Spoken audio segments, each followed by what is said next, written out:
suis un vendeur de coke à la base. Voilà, avec ça qui rapporte. Et on va toujours armé ici, de toute façon. Parce que vous avez bien vu, il y a des gens qui pendent à tout va, vous tombez sur psychopathe et pendent pour rien. Vous avez toujours un truc sur vous là? Bien sûr. C'est pour la propre sécurité. C'est quoi que vous avez? Bon. C'est pour ça que je garais là que ce petit seconde. C'est quoi alors ça comme arme? 11,43. Voilà. C'est l'arme des voyous ça? C'est l'arme des Marseillais. Hein. C'est banal, en plus à Marseille, les armes, ça y est, sont arrivées, c'est banal. Je suis tout le temps armé, des fois j'ai un petit 22, j'ai un petit 35 sur moi, après, ça dépend des jours. Marco a 32 ans. Il habite une cité de Marseille. Il est sorti de prison il y a 2 ans et s'est lancé dans la cocaïne. Il ne vend que par kilo. Je suis rentré en prison, j'étais cambrioleur, j'étais un casseur de magasin. Après, je suis devenu braqueur, après, je suis dans la drogue. On a l'impression qu'à Marseille, c'est particulièrement chaud quand même. Hein. C'est chaud de partout, c'est comme ça. Après, vous avez fait attention à la police, il y a la police, après, bon, il y a la concurrence, Après, il faut payer les fournisseurs dans les délais, surtout si tu te fais avancer, c'est tout un bordel, parce que ça pardonne pas, c'est comme ça, tu es obligé de regarder derrière toi tout le temps quand tu marches, Si Marco est armé, c'est avant tout pour défendre son business. Oh, demain, excuse-moi, tu manques d'un kilo, mon pote. C'est pas ta vie, c'est comme ça. C'est une question aussi de respect. Moi, tu me niques pas, c'est comme ça. Moi, je te fais confiance, je vais pas me niquer, attends. Le trafiquant réclame le respect, mais ça ne l'empêcherait pas de faire un coup tordu, à l'occasion. Moi, demain, tu fais une transaction de 10-15 kilos de coke, moi, je te mets une balle dans la tête, je vais pas te payer, c'est la vérité. C'est un monde d'enculé, donc dans plus dans ce monde-là de la drogue, c'est un monde d'enculé, donc.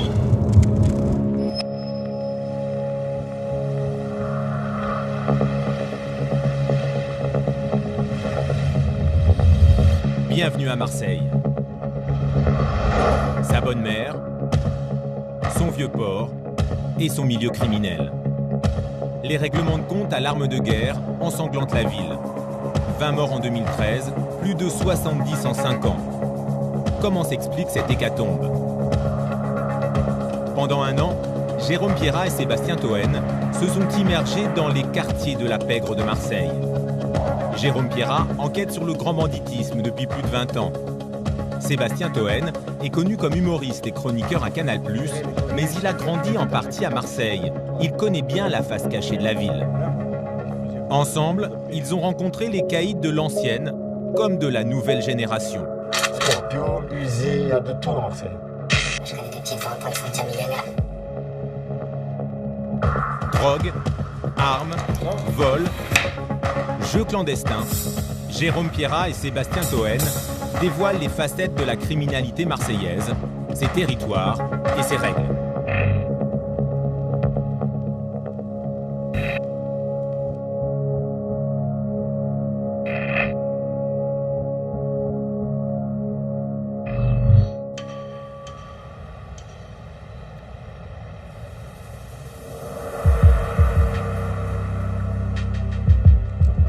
Il est 22h30.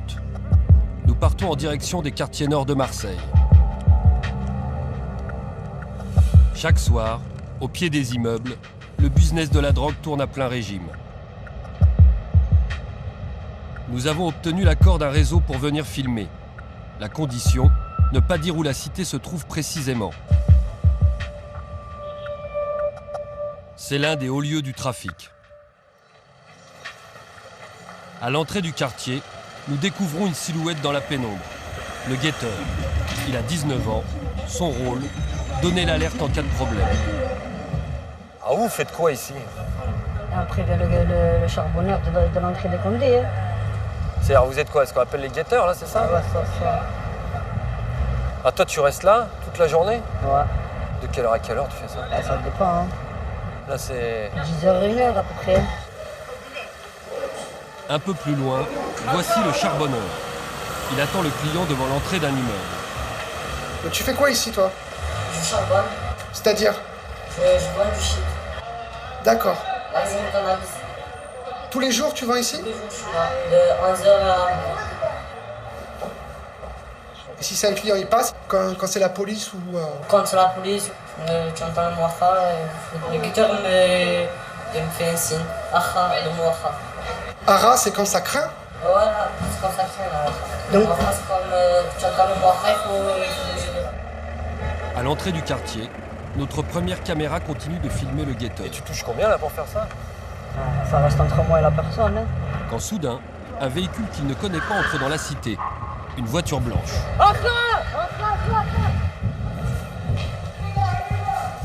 L'alerte est donnée. Le guetteur va rejoindre le charbonneur. Si c'est la police, ils doivent se cacher au plus vite.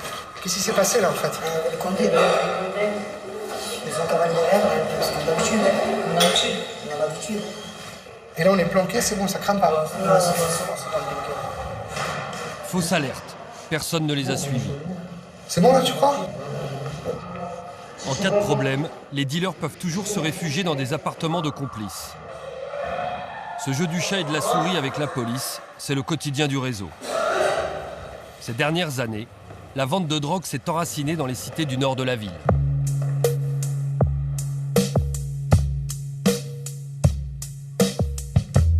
Aujourd'hui, ces quartiers sont devenus l'épicentre de la criminalité. À Marseille, les cités populaires sont concentrées dans les quartiers nord. Ils s'étalent du 13e au 16e arrondissement. 250 000 personnes y vivent, soit un tiers de la population. Un habitat hétéroclite, fait de tours, de petits immeubles et de bars, sortis de terre à partir des années 50.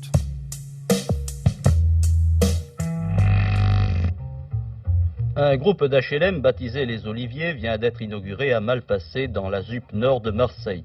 Prévu pour 18 mois, le chantier a été terminé en 15 mois et demi. Les Ces immeubles, construits à la va-vite, doivent absorber l'afflux de main-d'œuvre immigrée. Les appartements pour les tout logements confort HLM sont d'accession présentés à la comme un propriété. progrès. Ils permettent de résorber les bidonvilles.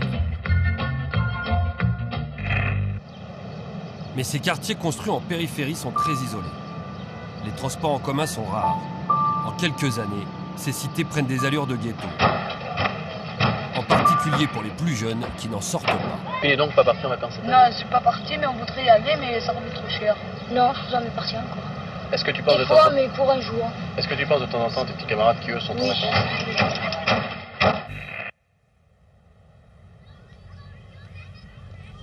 40 ans plus tard, ces quartiers demeurent à part. D'ici, il faut plus d'1 heure de transport pour rejoindre le centre-ville. La cité la plus emblématique des quartiers nord, la plus grande, c'est la Castellane. 1300 logements et plus de 7000 habitants. La Castellane date de 1973. Elle devait être une cité de transit où l'on ne reste pas. Mais la fermeture des usines a fait exploser le chômage et condamné les gens à rester vivre ici.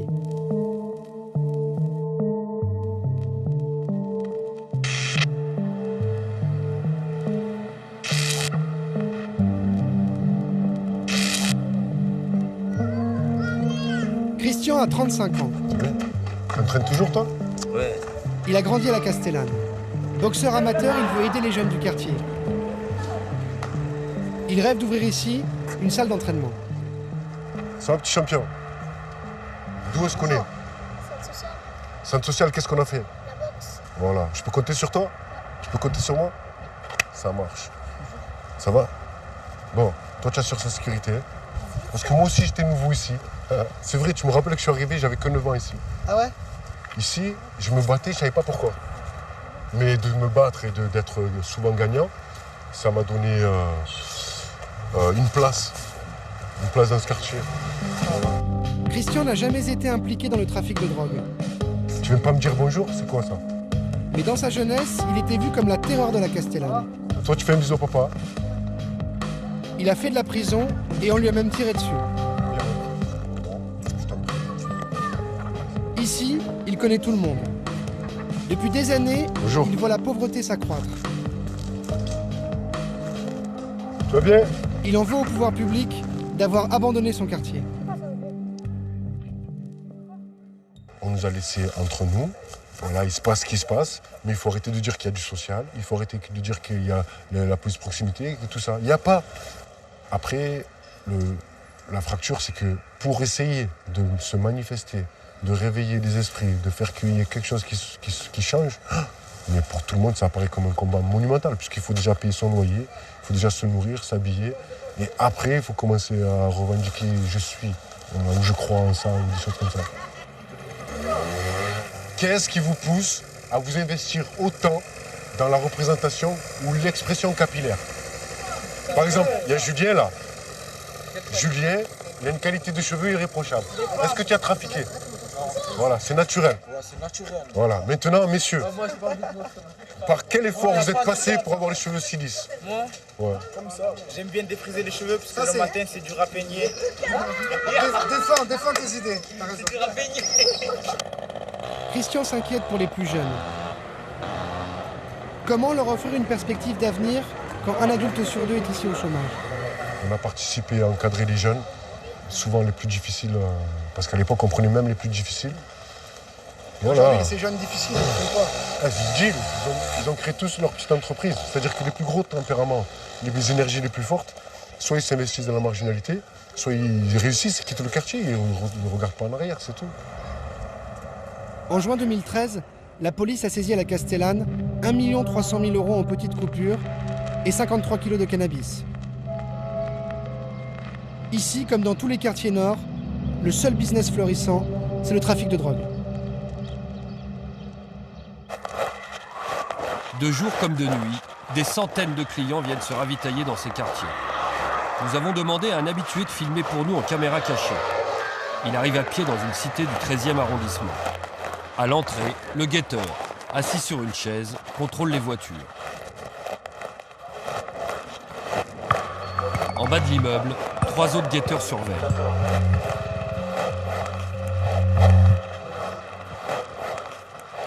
Le deal se passe dans l'escalier. Les charbonneurs ont carrément squatté le palier du premier étage. 3 chaises font office de guichet.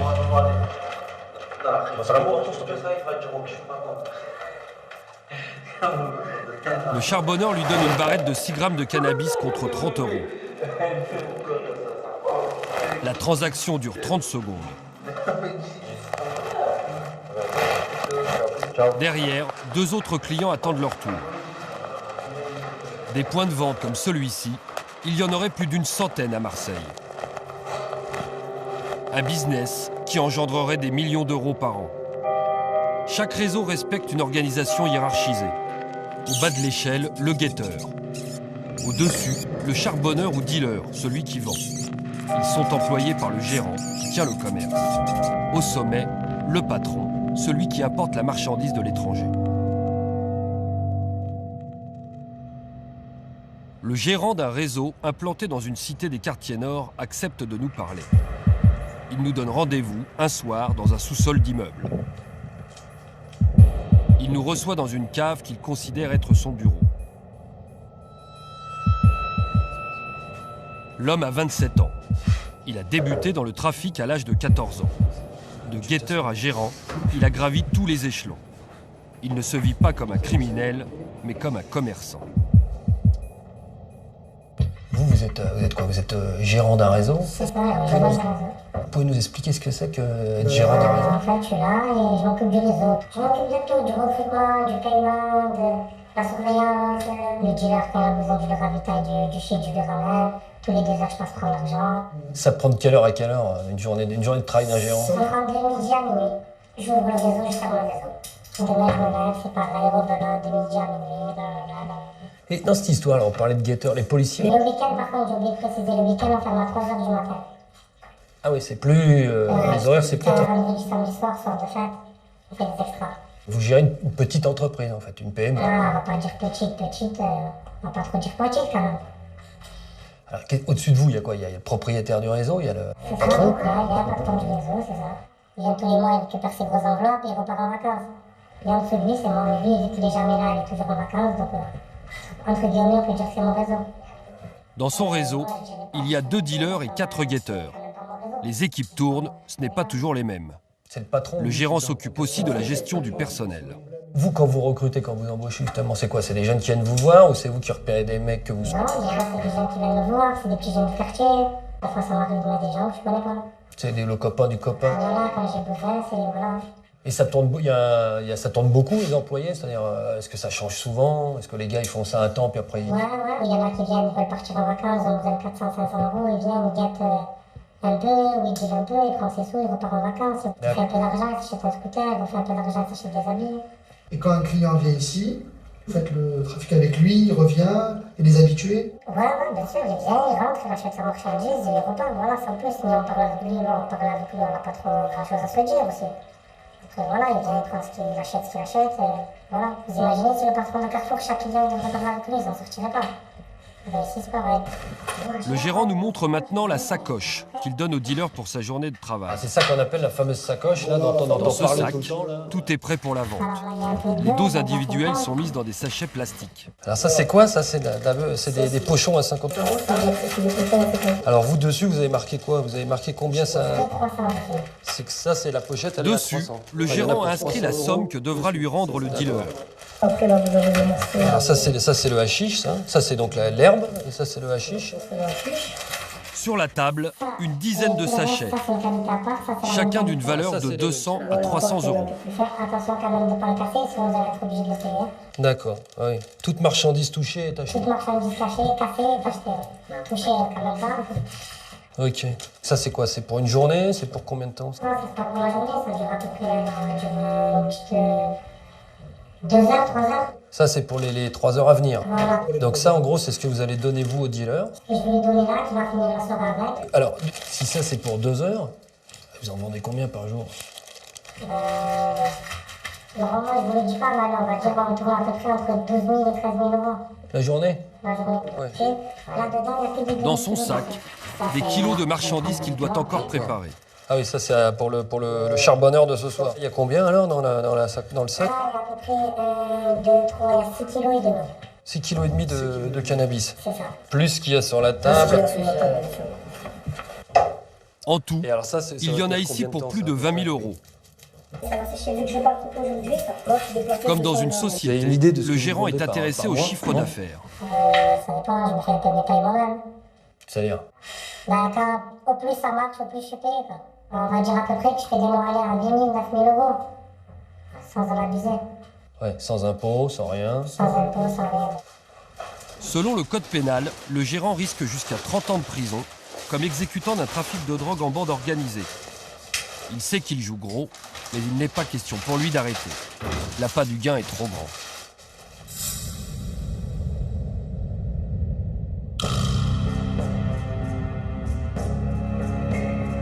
L'argent, c'est la motivation de tous ceux qui rentrent dans les réseaux. Mais ils sont peu nombreux à toucher le jackpot. Nous sommes allés voir les petites mains du trafic. Les dealers, les guetteurs, ceux pour qui travailler dans un réseau s'apparente plutôt à de la survie. Nous rencontrons un charbonneur, en pleine préparation de sa marchandise. Qu'est-ce que vous préparez, là? Là, c'est des morceaux à 10. À 10 €? Ouais. Il coupe lui-même les morceaux de résine de cannabis qu'il va vendre. Je vais vite fait faire 2 ou 3 morceaux à 30.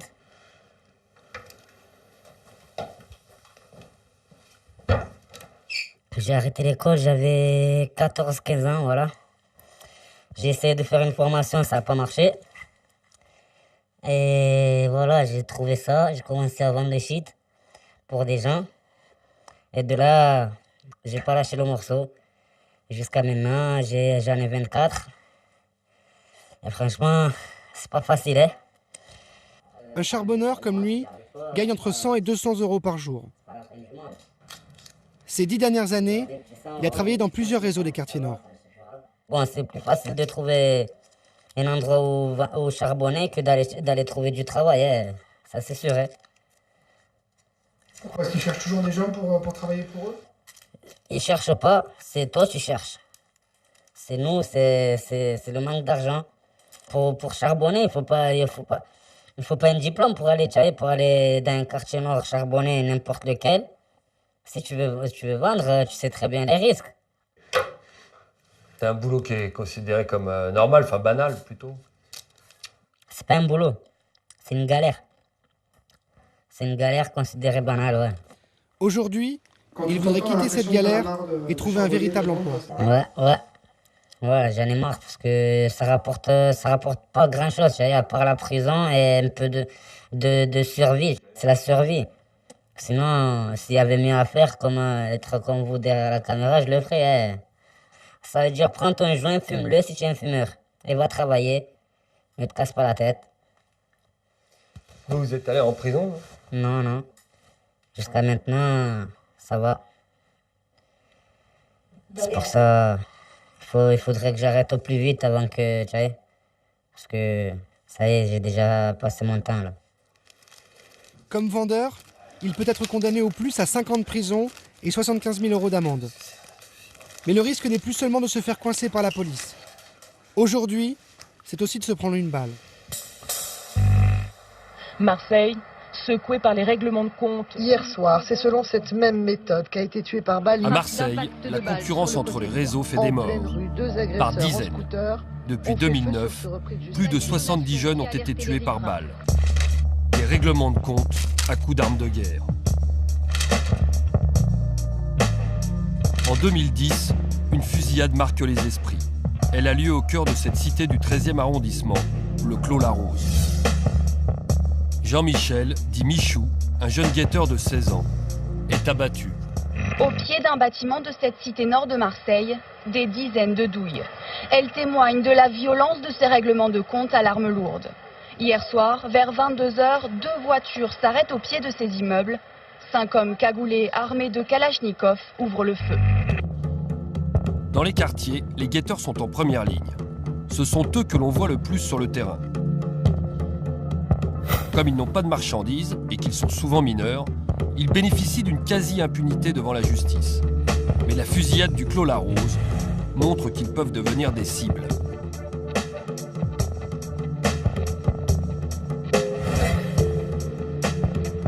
Un jeune guetteur de 16 ans, lui aussi du 13e arrondissement, accepte de nous parler de son quotidien et de ses peurs. Il est rentré dans un réseau il y a 1 an, après avoir quitté l'école. Il gagne entre 60 et 120 € par jour. Est-ce que toi, en tant que guetteur, même si tu es en bas de l'échelle du réseau, tu as des responsabilités? Si tu rates un signal, qu'est-ce qu'on te dit? T'es puni, t'es jugé, t'es quoi? J'ai des grosses responsabilités. Et si, exemple, je rate les civils et ils prennent le vendeur, c'est à moi de rembourser tout ça. On ne rembourse pas directement, on travaille pour eux. Gratuitement? Gratuitement, voilà, comme des chiens. Tes proches, ils savent que tu es guetteur? Non, ma famille, ils ne savent pas. Peut-être mon cousin il sait, mon oncle il sait. Mais ton cousin et ton oncle, ils disent quoi? Ils me disent rien, ils sont passés par là eux aussi. Mais t'as envie de passer les étapes, t'as envie d'être gérant, t'as envie d'être... C'est mieux. C'est mieux d'être gérant, vu que tu touches plus d'argent. Mais je veux trouver un boulot et arrêter tout ça. Parce qu'il y a un gros risque dans tout ça. Vas-y, les risques, toi, t'as peur de quoi aujourd'hui? Ça fait peur de mourir jeune. J'ai 16 ans. Et un guetteur, il peut mourir? Il peut. Oui, il peut mourir. Si, exemple, le réseau il est en guerre avec l'autre, te tue directement. Cette flambée de violence s'explique par la multiplication des réseaux de drogue. Entre eux, la concurrence fait des ravages. Jacques Dallest est procureur de la République. Il vient de passer 5 ans à Marseille. Il a vu les réseaux prendre les armes, d'abord pour défendre un business très lucratif. D'un coup, vous avez rien et vous pouvez tout brasser 10 000, 20 000, 50 000 € en espèces. Donc tout de suite, les gens disjonctent en voyant autant d'argent aussi facilement gagné. Et quand vous avez de l'argent et de la cam, vous allez être une cible parce que vous êtes un coffre-fort, quoi. Et on peut vous attaquer pour vous piquer l'argent, pour vous piquer la marchandise. Donc déjà, ce type de criminalité, de délinquance, suscite la convoitise. Le procureur a vu les règlements de compte à l'arme de guerre débuter en 2009. Depuis, c'est l'escalade. Les caïds des quartiers n'hésitent plus à dégainer.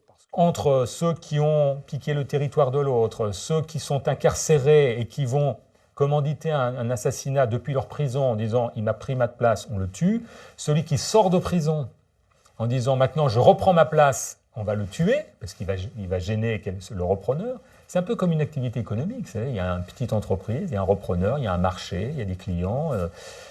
Sauf que la concurrence, là, elle se règle à coups d'armes à feu et pas autrement, pas devant un tribunal de commerce.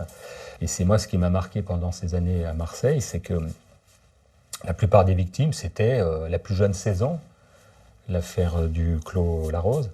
La moyenne, c'est 20, 21 ans, 25 ans, rarement au-dessus de 25 ans. Donc des gens jeunes, et on peut penser que les tueurs sont également jeunes. Ces jeunes ne font pas partie du grand banditisme. Et pourtant, ils utilisent ces méthodes expéditives. Un nouveau règlement de compte dans le milieu marseillais. La nuit dernière, 3 corps ont été retrouvés dans une voiture incendiée. Les 3 corps étaient installés sur la banquette arrière du véhicule. Une Audi A3 retrouvée cette nuit entièrement carbonisée. Le toit a dû être découpé pour extraire les cadavres. C'était une exécution. L'autopsie révèle que les corps sont criblés de balles. La voiture a été brûlée pour effacer les traces ADN. Dans le milieu, on appelle ça la technique du barbecue. Les victimes, 3 jeunes. Sony, 20 ans, son cousin Mohamed, 19 ans, et leur copain Nouri, 20 ans.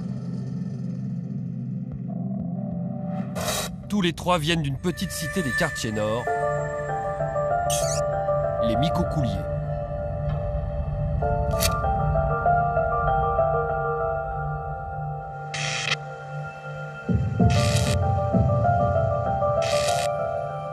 Ici, pas de tour de 20 étages. Des petits immeubles dans la verdure. Une résidence en apparence calme, juste troublée par le chant des cigales. Nous y retrouvons Nadia, la mère de l'un des 3 jeunes exécutés. Elle habite ici depuis près de 20 ans. Elle y a élevé seule ses 2 fils et sa fille. C'est joli, c'est beau, c'est vert,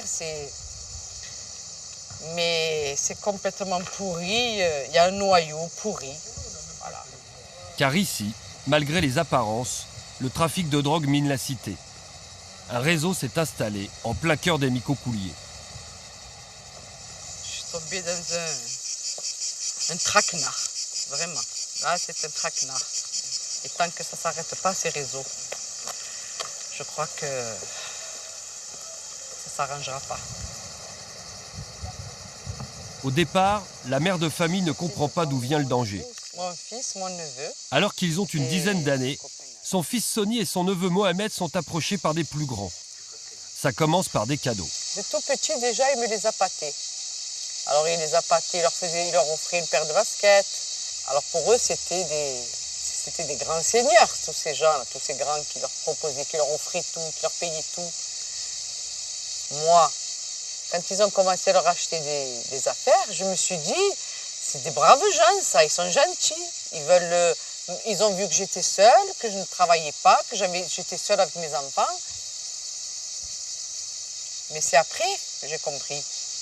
C'est après, quand j'ai vu que mon fils, après, il ne rentrait pas le soir, qu'il restait trop longtemps et qu'il était toujours avec eux, ils l'ont embrigadé.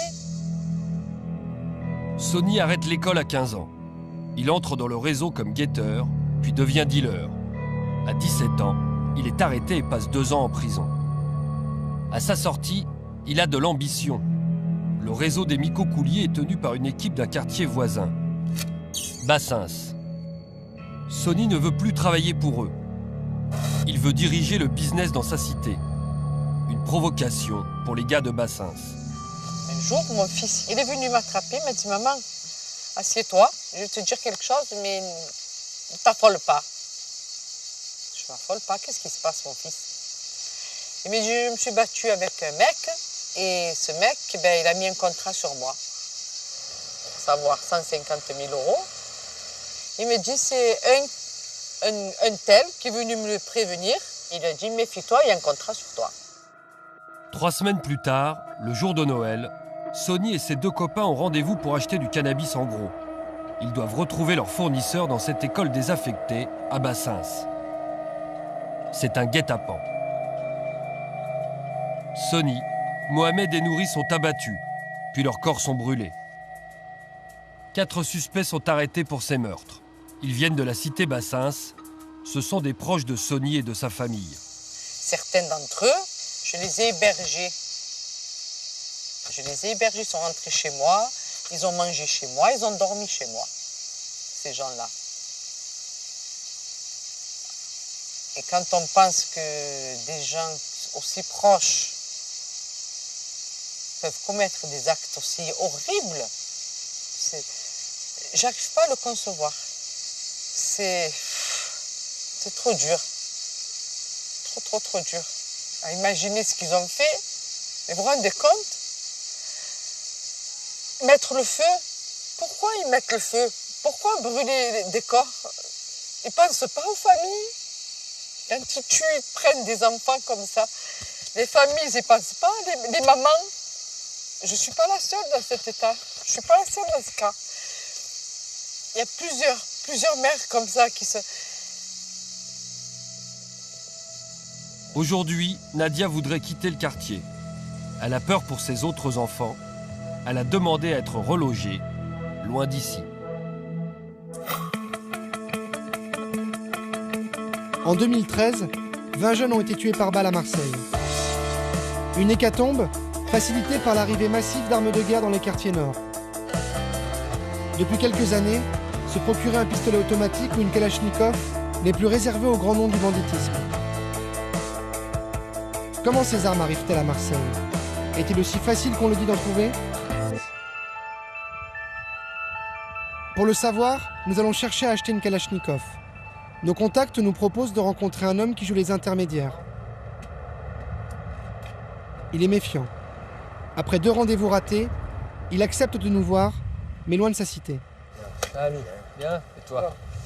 Nous, l'idée, c'est de voir comment on peut se procurer des armes. Si c'est simple, pas simple. C'est jamais simple, mais bon. J'ai les contacts qu'il faut, moi. J'ai des mecs qui ramènent ça, quoi. Je peux avoir des scorpions, des pistolets, mitrailleurs, des bazookas, des kalash. Kalash? Bah, nous, on voudrait, voilà, pour être franc, on voudrait acheter une kalash pour voir un peu si c'est facile à avoir, c'est comme ça l'idée. Hein, ouais, j'ai les contacts qu'il faut. Et d'après toi, c'est combien de temps pour avoir un... Moins 15 jours, 3 semaines. 15 jours, 3 semaines? 15 jours, 3 semaines, facile. Et ça vaut combien? Faut compter 2500, 3000 euros. 2500, 3000 euros. Et avec ça, on a les balles, on a tout. C'est ça à peu près le truc. Bon. Et alors nous, le gars qu'on va voir, c'est qui exactement? C'est un contact que j'ai. Un mec qui font autour des quartiers nord. Qui font Marseille, quoi. Moi, je vous mets en contact, après vous voyez avec lui, quoi. D'accord. Bon, bah, salut. Ciao.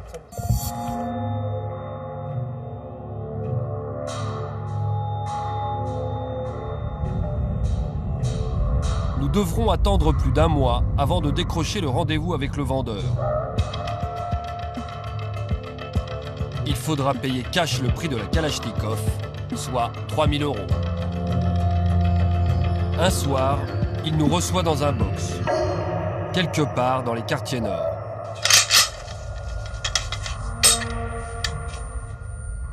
Je vois que vous avez l'outil, l'engin.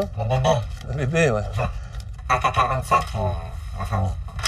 Voilà, il y a les balles, 2 chargeurs, familial, un moped. Et ils sont garnis là, ouais.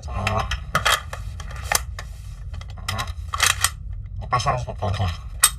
Cette Kalachnikov vient d'un pays d'ex-Yougoslavie. Ouais, c'est une vraie. Hein, c'est l'origine de la plupart des armes de guerre qui arrivent clandestinement en France. Ce vendeur ne se rend jamais lui-même dans les Balkans. Il est le dernier maillon d'une filière. Non, moi je ne sais pas. Vous n'allez pas... Pas jusque-là. C'est moi je la récupère des gens qui y vont la prendre là-bas. Une fois que ça arrive à peu près à la France, on est là. Avec tout ce qui se passe, ça arrive quand même encore assez facilement. C'est-à-dire, il n'y a pas une pression policière, c'est pas plus dur. C'est un petit peu dur, hein. En fait, c'est quand tu passes des douanes et tout, hein. C'est un peu dur. Et voilà, après, normal, hein. Où tu vas pas. Ça revient comment? Dans des véhicules aménagés, des trucs comme ça? On demande des trous, je peux pas vous dire. D'accord, bon. C'est une arme de guerre. Est-ce qu'on peut trouver à Marseille d'autres armes de guerre? Si. Scorpio et tout. Là, tu me ramènes 3000 euros, je te ramène un micro easy. Tu veux un 43, je te l'amène. De toute façon, si un d'entre nous... L'homme s'est lancé dans la vente d'armes il y a 4 ans. Il reconnaît qu'en ce moment, il a du mal à faire face à la demande. Vous bossez comment? C'est à la commande? C'est-à-dire vous avez un stock ou est-ce qu'il y a... De temps en temps un stock, comme de temps en temps c'est la commande en fait. Parce que des fois on n'a pas assez pour tout le monde. Et c'est trop demandé. Ouais, il y a une grosse demande. C'est dur à Marseille des fois. Tout le monde raffole avec. Ça se tue pour rien. Avant j'en prenais une à 1005, après ça augmentait à 2000, 2005, maintenant 3000. Ça va vite. Et la personne elle est pressée, elle veut 3000, maintenant elle te donne même 3005. Vraiment elle est pressée, elle veut vraiment faire ce qu'elle a à faire. Et voilà. En fait, tu as ta calage à Marseille, tu es quelqu'un. Ah ouais, d'accord. Personne va jouer avec toi. Ce qui sert que des mecs, tu peux arroser quoi. les clients qui vous achètent ça, c'est quoi? C'est que des mecs qui sont dans les stupes? C'est que des trafiquants de stupes quasiment? Ça dépend, hein. Des fois il y en a un, il vient, il pète un plan, il te dit une fois un calibre, du jour au lendemain. Ouais, puis j'imagine de toute façon vous demandez pas pourquoi. Ah non, moi je demande rien, moi, je cherche pas ça. Vous pensez faire ça longtemps? Jusqu'à que j'ai assez d'oseille pour me tirer d'ici. Que je ma vie là avec mon bon Mercedes, avec l'habillage qui va sur le côté. Comme lui, il serait une petite dizaine à Marseille à vendre des armes de guerre. Il risque de 7 à 10 ans de prison et jusqu'à 500 000 € d'amende. Je peux tirer? Ça part pas. Je peux vous poser une question? Vas-y, ouais. Vous comptez en faire quoi cette canne? Quoi, la détruction? Ah oui, on voit marqué AK-47 là. Maintenant que la Kalachnikov nous appartient, nous décidons de la rendre inutilisable. Pas question de remettre cette arme dans le circuit.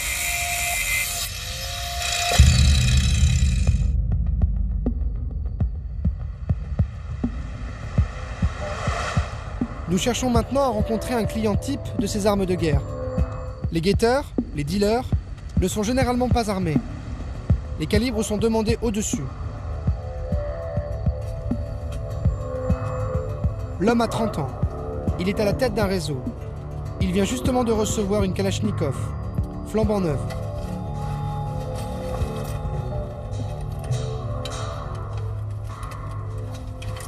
C'est l'arme favorite des voyous. Pas besoin de savoir bien tirer. Avec 600 coups par minute, impossible de rater sa cible. C'est une vraie? Oui, c'est vrai. Il y a tout ce qu'il faut. Là, tu t'en prends une comme ça, mon gars. Tu te relèves pas. Avec ça, t'arroses tout le monde. Et là, il voit ça, il se sort mon corps, direct. Direct, il voit une Kalachnikov, il se dit, celui-là, il rigole pas. Donc vraiment, faut sortir ça. C'est qu'il y a de vraies embrouilles. Il nous confirme que les armes sont dans les quartiers depuis plusieurs années. Ce qui a changé, c'est que les gars n'hésitent plus à s'en servir. Avant, c'était chacun, il voulait avoir sa petite calache à la maison, histoire au chaud, tout ça, plus pour impressionner, tout ça. Maintenant, c'est plus comme avant. T'entends plus parler, lui, il a la calache, t'entends lui, il a tiré, lui, il a charqué l'autre, ceci, c'est plus pareil, c'est plus comme il y a 10 ans. Aujourd'hui, quand t'es dans le réseau, il t'en faut une. C'est comme un flic. Aujourd'hui, il a son flashball, son taser. Et maintenant, on a des calaches, mon gars. Moi, c'est pas mon but, j'ai déjà. Je sais, j'ai une morale quand même. Moi, je suis là, j'ai fait mes sous, c'est tout. Et pour éliminer les concurrents, sans se salir les mains, il est possible de faire appel à des garçons de quartier qui jouent les tueurs à gages. Si t'as pas envie de te casser la tête, tu leur donnes 70, 80 000, il va avec les chartes, le mec. Il te chatte. Ah oui, il y a des gens ici qui sont prêts à se vendre. Ouais, ils sont prêts à se vendre pour la police. Ils sont tous fous. Ils veulent tous des sous, ils sont prêts à tout. On a l'impression qu'il n'y a plus de règles avec ces... C'est le bordel. Regarde, t'es à Marseille, hein. T'es pas... je sais pas où, hein.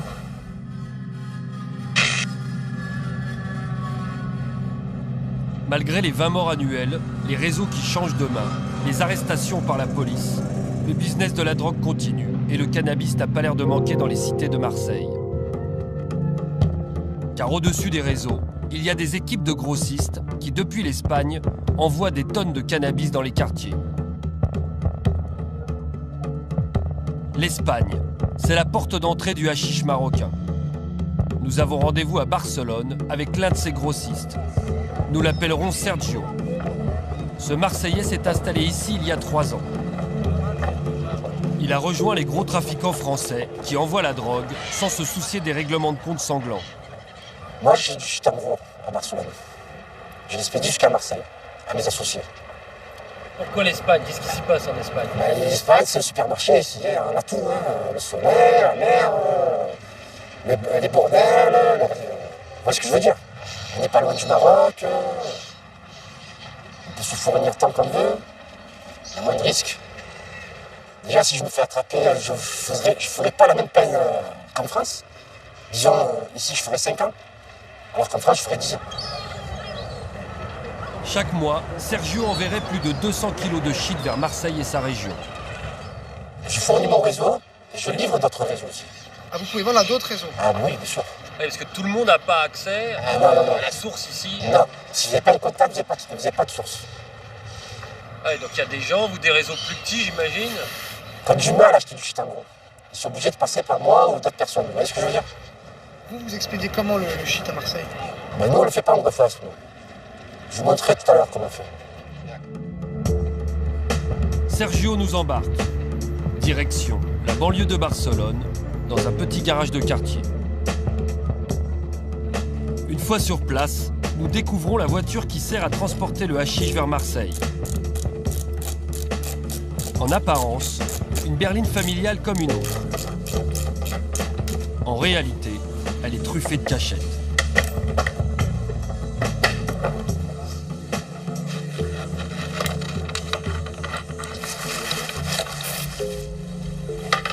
Donc là, on est sous le coffre. Là. Sous le coffre. Et là, ce qu'on voit, c'est quoi, là? C'est la voiture coffre. Combien on peut mettre là-dedans? Entre 150 et 200 kilos. Ah, carrément. C'est fabriqué avec de la fibre de verre. Et il y a d'autres planques dans la voiture? Il y a une autre plaque devant.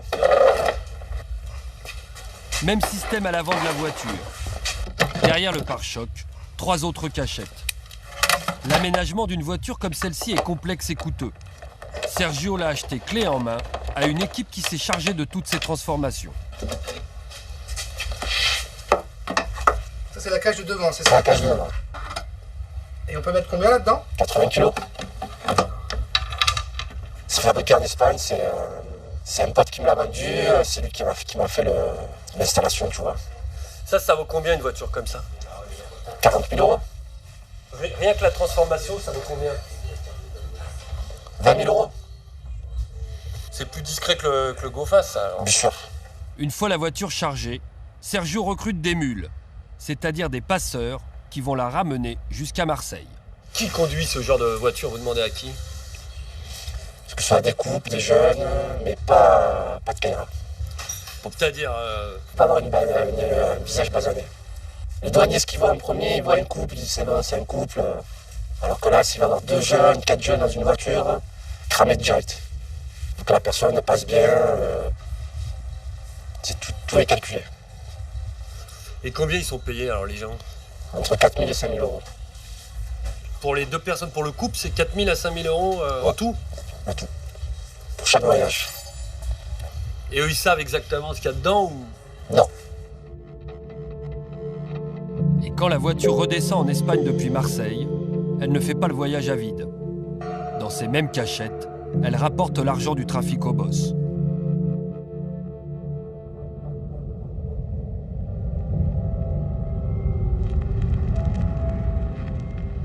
Retour à Marseille. Au nord de la ville, au milieu des cités, il y a un territoire à part. Un quartier gitan dont les voyous sont spécialisés dans le vol. Son nom ? Le ruisseau Mirabeau. Il est coincé entre l'autoroute et la ligne TGV. 500 personnes y vivent.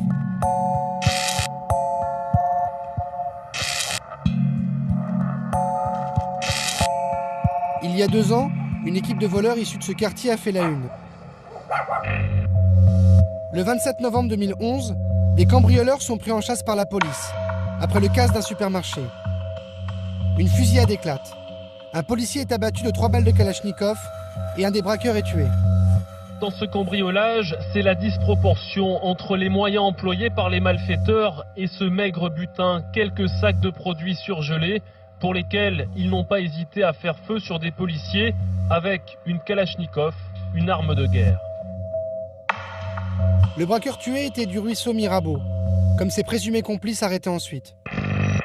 Ce quartier est né il y a plus de 50 ans, avec l'installation de familles de gitans. Ils sont venus avec leur caravane. Ils faisaient de la récupération de métaux pour les usines alentours. Dans les années 70, la ville achète le terrain et loge les familles dans ces petits pavillons en dur. Les caravanes sont toujours là, mais la population est sédentarisée. Aujourd'hui, le ruisseau Mirabeau, entouré d'un mur, a des allures de camp retranché. Il est réputé comme le quartier le plus redouté de Marseille. Personne n'ose y entrer sans y être invité. Mais grâce à nos contacts, nous obtenons le feu vert pour filmer dans le quartier. Il y a de la muscule là, il y a la muscule, il y a la muscule.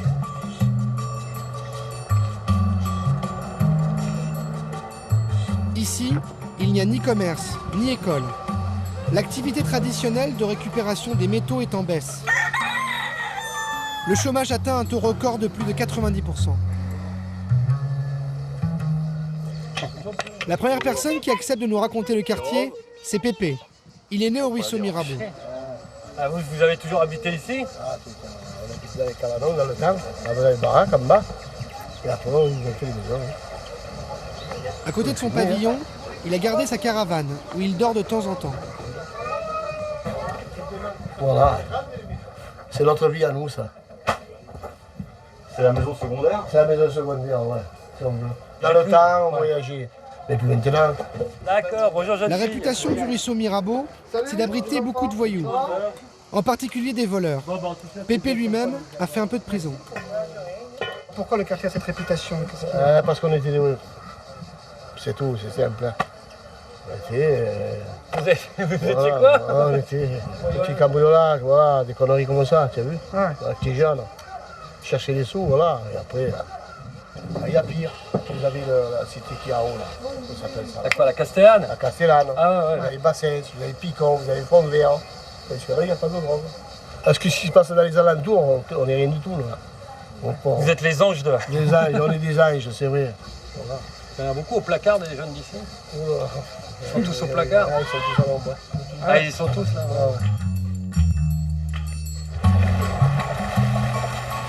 Effectivement, dans le quartier, nous croisons peu de jeunes adultes. On voit surtout des enfants, des femmes et quelques anciens.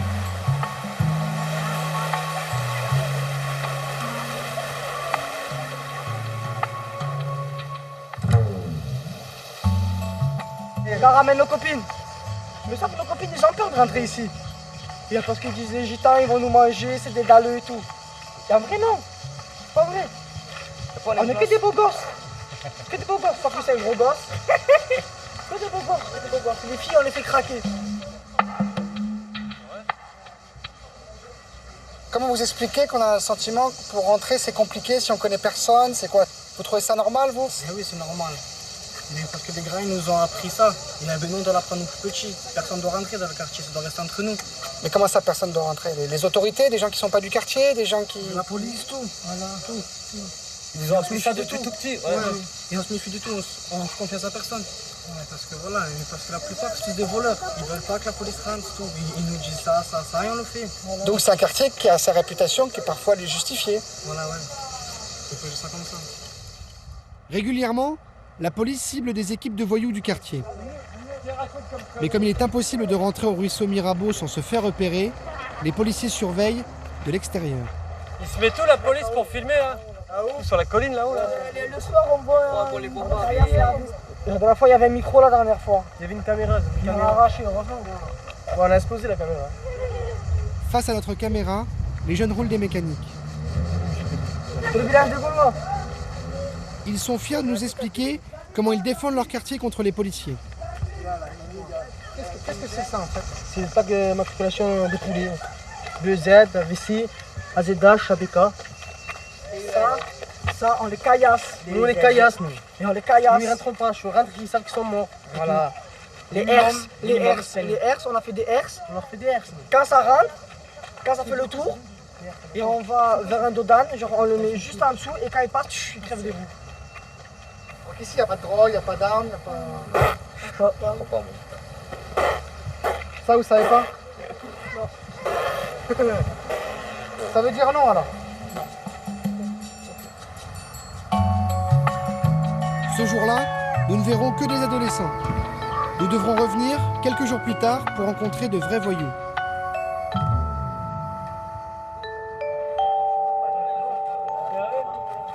Les hommes qui vont nous parler ont tous eu affaire à la justice.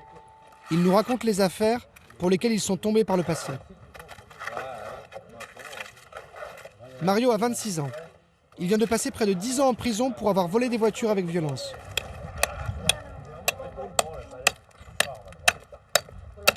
Ah, il y avait le trafic de voitures à l'époque.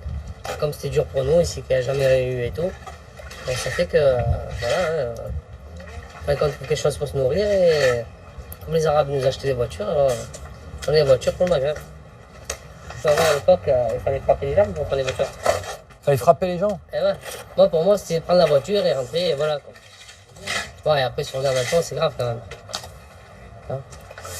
Mais bon, c'est fini maintenant, ça. Hein? En plus, j'ai payé pour ça. Quoi. Voilà. Et tu as oublié de dire quelque chose. Ouais. C'est pas interdit de voler. C'est interdit de se faire attraper. Voilà, c'est tout. Et vous êtes beaucoup de garçons d'ici à être allés en prison? Ouais, on est tous allés. Hein. On est tous allés en prison. Hein. Bon, là, il y en a un bon paquet qui sont allégés, mais... Les plus anciens ne le contredisent pas. Eux aussi reconnaissent avoir eu une jeunesse délinquante. Lui, par exemple, dévalisait des bijouteries en explosant la devanture. La porte principale, c'était la vitrine. Voilà. La porte... Ah oui, c'est-à-dire que pour cambrioler le truc, il suffisait de péter la vitrine et de rentrer dans la... Avec les plaques d'égout, là, tout ça. On faisait ça, on faisait que ça. Oui, vous êtes... Vous avez quel âge, vous, monsieur? 64. 64? Ouais.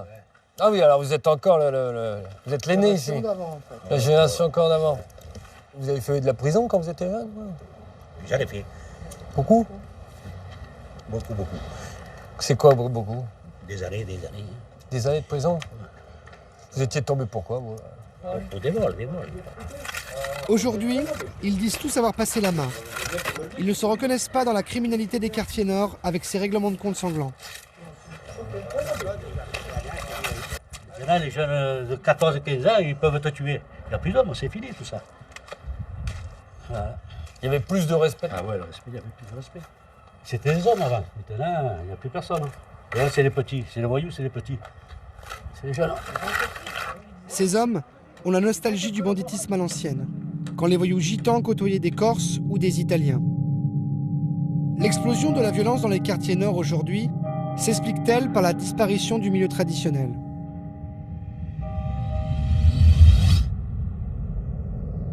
Historiquement, le territoire du milieu, c'est le centre-ville. Ces anciens villages qui bordent le Vieux-Port. Machines à sous et raquettes, les voyous sont ici de la vieille école. Les quartiers d'Andoum, de l'Opéra et du Panier sont des fiefs du grand banditisme depuis un siècle. Les caïds y alimentent régulièrement la rubrique des faits divers. Sûrement un règlement de compte sanglant en plein cœur de Marseille. Ce matin, vers 9h, Roland Gabenne, 46 ans, homme fort du milieu marseillais, a été abattu par des individus cagoulés. Le caïd du Panier, c'était son surnom, était fiché au grand banditisme. Il était connu des services de police pour vol, braquage et proxénétisme. Il y a 2 ans, l'exécution du caïd du Panier est l'épilogue d'une longue histoire criminelle. Un homme a bien connu le grand milieu marseillais, Paul Néry. À 80 ans, il a fait 26 ans de prison pour braquage. Son quartier, Andoum, au pied de la Bonne Mer.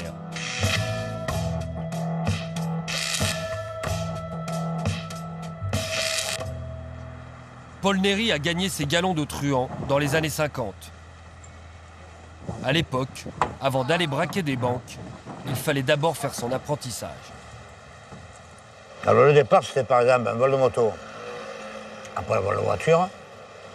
Après, avec les voitures, on allait faire des entrepôts, il y avait des vêtements, des choses, là. Et après, on allait faire des magasins. Bon. Après, pour qu'il y ait un peu plus d'argent, on cassait la vitrine d'une bijouterie. Il fallait faire vite, là. Alors, on prenait chacun, vite fait. Mais dans la tête de jeunes, c'était le braquage. Quand on arrivait là, au braquage, Le type, il avait du self-control, il avait en quelque sorte une espèce de CAP, quoi, un CAP parallèle. Fraîchement diplômé, Paul Néry devient un pro de l'attaque de banque. Il fait carrière sans jamais avoir eu besoin de tirer un coup de feu. Rien à voir avec ce qu'il se passe aujourd'hui dans les quartiers nord. De ce que je lis et ce que j'apprends par les médias, ce sont des jeunes, en général, qui ont voulu courir, qui courent là, puisque avec la cagoule et les calibres, ils ont voulu courir avant d'apprendre à marcher. Avant, on ne voyait pas ça. Les gens étaient structurés avant. Chacun avait une spécialité. La seule personne que je connaisse bien, c'est moi-même. J'ai 80 ans passés, j'ai été bien structuré, puisque je n'ai pas d'acte de violence, je n'ai pas de sang sur les mains. Donc je suis allé à la bonne école. Encore plus qu'Andoum, la pépinière du milieu marseillais, c'est le fameux panier, de l'autre côté du Vieux-Port.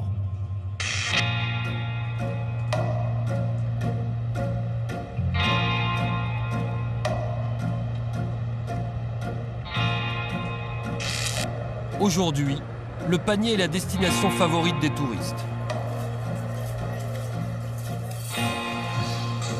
C'est là que se trouve le MUSEM, le nouveau musée des civilisations. Le quartier préféré des bobos a servi de modèle au feuilleton Plus belle la vie. Mais ces ruelles ont d'abord vu grandir les plus grands truands du milieu corso-italien. Nous y retrouvons l'un d'eux aujourd'hui.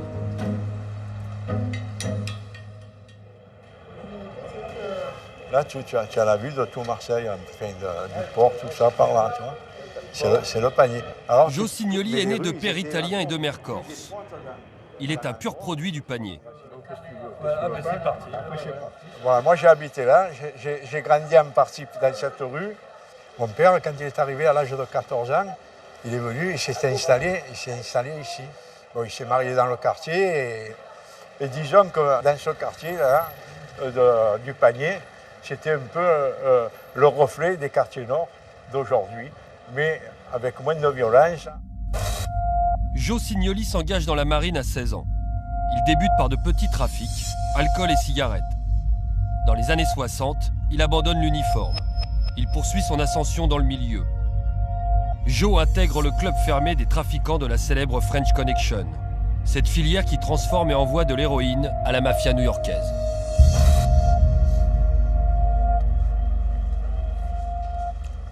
Vous savez qu'à l'époque, que 3 ou 4 équipes qui faisaient ça, il n'y avait pas 50.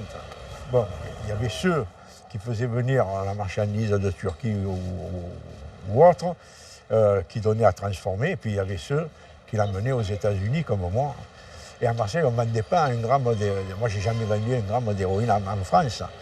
Moi, je le transportais aux États-Unis, mais en France, je ne vendais rien. En 1972, Joe Signoli est arrêté. Il prend 20 ans de prison. Il tombe dans l'affaire du Caprice d'Étang, un crevettier qui transportait 450 kilos d'héroïne vers les États-Unis. Au moment de la French Connection, il y avait bien évidemment des règlements de compte à Marseille. Mais certains caïds faisaient régner l'ordre. À l'époque, il y avait, bon, je ne veux pas dire des parrains, mais à l'époque, c'était des hommes en place que souvent ils étaient sollicités quand il y avait des problèmes. Ils faisaient un peu le juge de paix. Alors il y avait ces gens-là qui dominaient le pavé à Marseille et qu'il est évident qu'ils faisaient tout pour éviter. C'est des gens en étant des voyous, des gens de bien. C'est complexe ce que je vous dis là. Hein, c'est paradoxal, mais c'est comme ça. Il y a des gens. Bon, moi j'ai toujours été quelqu'un de bien. J'ai toujours essayé d'éviter qu'il y ait des problèmes de ce genre-là, d'éliminer des gens, de tuer. Mais dans les quartiers nord, il n'y a personne qui maîtrise personne. Vous ne maîtrisez plus. Donc, même ces gens-là vont se retourner contre vous. Vous allez intervenir pour passer une bonne parole ou quoi. Ils sont capables de vous dire « occupe-toi de toi » et puis c'est pas content. Même à vous de vous faire de la pression. Vous voyez ce que je veux dire? Au panier, à la différence des quartiers nord, des hommes auraient encore une certaine autorité sur la rue. Roland Gabin, un restaurateur, était surnommé le parrain du panier. Il possédait plusieurs bars et établissements de nuit. Il était aussi fiché au grand banditisme. fort du milieu marseillais, a été... En juillet 2011, il est exécuté en pleine rue. Il était connu des services. Gabin était une figure respectée dans son quartier. Il savait se faire apprécier, même des plus anciens. Il avait une image positive ici. Positive, ah oui, au panier, tout le monde aimait. C'était un grand petit, quoi, même qui prenait de l'âge, pour nous c'était le petit. D'accord. Le petit du quartier. Il avait des yeux doux, des yeux tendres, pas méchants. Peut-être que le soir, ça, il devait être peut-être méchant pour se faire respecter aussi. Mais envers nous, je sais pas. Pas de problème, au contraire. S'il y avait quelque chose, au contraire, il nous protégeait à nous. Le brave garçon avait tout de même une part d'ombre et un casier judiciaire bien rempli. Un de ses compagnons de route accepte de nous raconter son parcours criminel. Vous avez bien connu Roland Gabin. Oui, tout à fait. À qui c'était Roland Gabin? On le surnommait... Le caïd du panier, oui. Ben, c'était ça, hein. Il n'y a pas de souci, c'était le caïd du panier. Depuis au moins 25 ans. Première arrestation à 17 ans pour braquage. Et là, il a pris 11 ans de prison. En prison, il forge sa réputation. C'est-à-dire un caïd, peur de personne, seul, pas d'équipe, il est seul, c'est Roland, c'est Gabin du panier. Il a besoin de dégâts. Et ni même des caïds qui sont en prison avec lui. Quand il sort, lui, de prison, c'est devenu le caïd incontournable. Il avait des couilles grosses comme l'Alaska. Une anecdote, un jour, il est convoqué, il est au Beaumet, bon, il est en prison, il est convoqué par un juge sur une affaire. Convoqué, il apprend, ils vont le chercher, il s'était cousu la bouche. Voilà, il avait la bouche cousue. Voilà, il est arrivé devant le juge l'a fait, bon, allez, vous pouvez le remonter. Voilà ce que c'était Roland Gabin. Alors quand on dit c'était le caïd ou le parrain du panier, comme on l'a lu dans la presse, ça veut dire quoi Il était associé dans les affaires d'argent, les machines à sous, les divers trafics, il était associé un peu à tout. Hein. Il y avait un peu le trafic de drogue, enfin, tout ce qui est inhérent à un truand de base. Hein. Et alors cette photo là, ça a été pris quand ça? C'est la fête du panier en 2011, un mois avant qu'il meure. C'est la dernière photo, je crois qu'il a pris. Voilà, il est devant le restaurant il est un peu plus là, vers là. C'est le restaurant qu'il avait lui? Ouais. Petit restaurant où il faisait les apéros du panier. Les apéros du panier se tenaient chaque semaine, à la belle saison. Un rendez-vous très couru des Marseillais. Depuis la mort de Gabin, un nouveau parrain a-t-il pris sa suite? Nous cherchons à rencontrer l'un de ses anciens associés. Son nom apparaît aux côtés de Gabin dans une affaire de racket. On le surnomme Titus. Il a un restaurant au cœur du panier. Nous décidons d'aller lui poser quelques questions. Bonjour. Si vous me dérangez, je voulais savoir si je pouvais parler à Titus, je sais que c'est son restaurant. Moi, je peux vous parler 2 secondes, c'est la seule? Donc, je vous explique, je travaille pour Canal+. Je fais un reportage sur Roland Gabin. Je sais que c'est votre ami, vous l'avez bien connu. Et voilà, je me permettais de venir voir parce qu'on voulait évoquer sa personne. Je veux savoir si je pouvais vous interviewer, parler avec vous. De lui, il n'y a aucune interview à faire. Tu diras qu'à la plus de ma part, de notre part, il faut arrêter de dire que le panier des bandits, pas des bandits, qui s'intéresse plus aux gens qui arrachent les sacs à mer et qui ne viennent pas nous casser les couilles. Il n'y a pas d'histoire de banditisme ici. C'est justement pour dire la vérité sur Roland, c'était le pas parrain. De dire, tu veux dire quoi? J'ai aucune vérité à te dire. Il n'y a pas de parrain, les marraines, ça n'existe pas. C'est tout éphémère tout ça. Si tu veux avoir des renseignements, tu as la police juste à côté, tu vas, tu leur demandes, ils vont te donner des renseignements. Qui c'est qui t'envoie, toi? Moi-même, je fais un reportage là-dessus et je voulais parler donc de lui. C'était considéré comme le parrain du panier, c'est pas par hasard. Son pédigré, il est. Qu'est-ce que j'ai à voir? Parce que je sais que vous avez travaillé avec lui, je sais que vous avez été son bras droit, je sais que vous avez été son ami au moins, et je préfère parler à des gens qui l'ont connu que parler à. Si tu veux, tu manges un bout, tu vois, là c'est mon restaurant, tu as le panier, tu visites, à droite tu as Plus belle la vie, tu as le moulet, si tu veux, tu as la vieille charité là. Si tu veux venir boire un coup, il n'y a pas de problème, ne pose pas de questions sur Roland, s'il te plaît. Ok? Bon. Merci quand même. Bonne journée. Au revoir. Le milieu se fait discret au panier. Qu'en est-il à l'Opéra? Un quartier où les caïds s'affichaient sans complexe et menaient leurs affaires.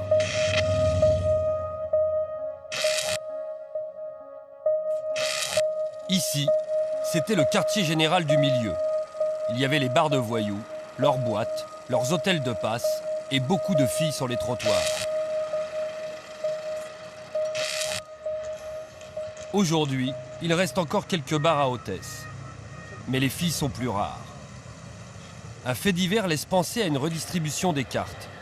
Les nouveaux caïds des quartiers nord cherchent-ils à s'implanter dans le centre-ville? En mai 2012, un restaurant corse est en partie détruit par un incendie criminel. Il appartient à une figure du milieu, Jacques Cassandry. Fiché au grand banditisme depuis 25 ans, il est soupçonné d'être le cerveau du CAS de Nice. Il a fait plusieurs séjours en prison. L'incendie de son restaurant est vu comme un geste d'intimidation. Nous décidons d'appeler directement Jacques Cassandry pour le faire réagir. Allô? Allô, monsieur Cassandry? Oui. Bonjour, Jérôme Pierrat pour Canal+. Ah. Je voulais savoir si on pouvait vous interviewer, enfin on voulait vous rencontrer surtout pour parler d'un de vos établissements. Ah, d'accord. Et c'est quoi ça? Et quel établissement? Après discussion, il accepte de nous rencontrer. Écoutez, on arrive tout de suite. Merci. Pour la première fois, il est d'accord pour parler devant une caméra. Ah, c'est bon, puis allez. Jacques Cassandry nous reçoit au son des guitares, le célèbre cabaret corse qui lui appartient. Bonjour, monsieur Cassandry. Bonjour, monsieur. Bonjour, monsieur. Vous m'avez téléphoné? Oui, c'est nous. Oui. Bonjour, D'accord. Sébastien Antoine, Canal+. Jacques Cassandry. Jérôme Pierrat. Voilà. On peut rentrer, on peut vous parler Je de vous vos en prie, je vous en prie. Donc Voilà, écoutez, pour être franc, on a lu à droite à gauche, on a entendu dans les médias que vous aviez eu des problèmes avec l'un de vos établissements, vous auriez subi des pressions pour le vendre. Voilà, c'était de ça dont Non, on voulait effectivement, tous les établissements de Marseille connaissent des problèmes. À un moment ou à un autre, on a toujours des petits problèmes dus peut-être à la boisson ou autre. Bon. Mais de véritables problèmes qui sont liés à moi, mon personnage, je n'en connais pas. Je n'en ai pas. J'ai de différents avec personne. Voilà, ça c'est clair. Bonne dépression, je ne subis pas, évidemment. Oui, en gros, pour être clair, les gens disaient que, en gros, c'était les caïds, ce qu'on appelle les caïds des quartiers nord, qui mettaient des coups de pression pour reprendre les établissements du centre-ville. En gros, c'est ça l'histoire. Non, pas du tout. Moi, je serais parti depuis longtemps si je subis des pressions. Je ne subis aucune pression. Je suis vraiment dans mon élément, quoi. Oui, parce que vous avez d'autres Jacques établissements Cassandry qui nous assure être un toujours, simple commerçant, oui, absolument. un patron de bar et de restaurant, comme un Il n'y a pas de autre. problème. Moi, ça fait 30 ans que je ne fais plus rien. Hein. Bon, que je me tiens tranquille, que je travaille, je me fais beaucoup de mal, ma famille également. Donc, je ne vois pas en quoi je peux apporter un intérêt qui serait lié à mon passé ou autre. c'est lié à l'actualité, en fait, tout ce qui se passe aujourd'hui. C'est-à-dire qu'il y a un changement des cartes entre les gens qui étaient dans le centre-ville à Marseille, qui avaient une activité particulière, et les gens des quartiers nord. Les problèmes, ils ne sont pas là. Hein. Les problèmes, ils sont ailleurs. Vous voyez tous les jours des gosses qui s'entretuent, ça, ce sont des problèmes. Hein. Voilà, c'est là qu'il faut voir les problèmes. Bon, messieurs, je suis désolé, mais voilà. Merci, quand même, répondu. Merci, monsieur. Je crois que j'ai répondu à vos questions. Vous êtes satisfait?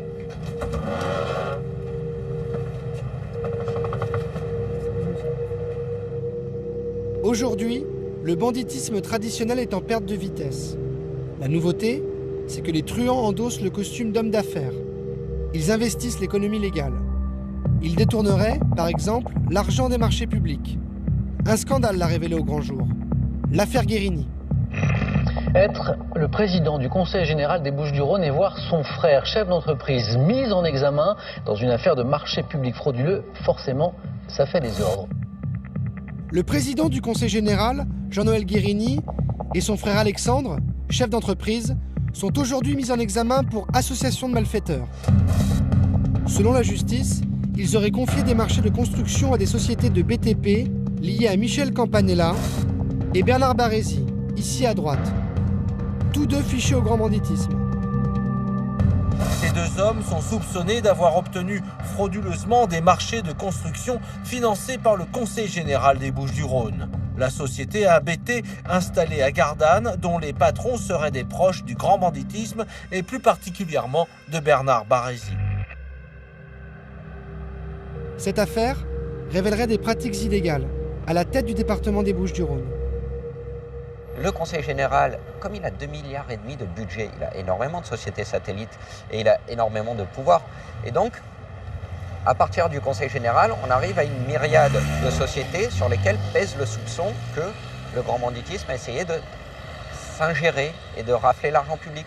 Donc, après les logements, après les marchés de construction, maintenant on a la gestion des ports, qui sont évidemment très rémunérateurs. Dans ces affaires, des dizaines de millions d'euros sont en jeu. On s'attaque au marché public tout simplement parce que c'est très rémunérateur, il y a beaucoup d'argent public encore, et on risque beaucoup moins. On investit beaucoup moins d'argent et on a un retour sur investissement qui est beaucoup plus grand et on risque beaucoup moins d'années de prison. Donc, je veux dire, c'est la délinquance en col blanc, c'est quand même beaucoup plus rentable que, on va dire, le trafic de drogue qui fait prendre des risques physiques à ceux qui le pratiquent. Si le milieu traditionnel a délaissé le trafic de drogue, désormais aux mains des caïds de quartier, il y a une rente qu'il aurait du mal à abandonner, celle du jeu clandestin. En France, les jeux de hasard sont strictement réglementés. Jouer de l'argent n'est possible qu'au casino.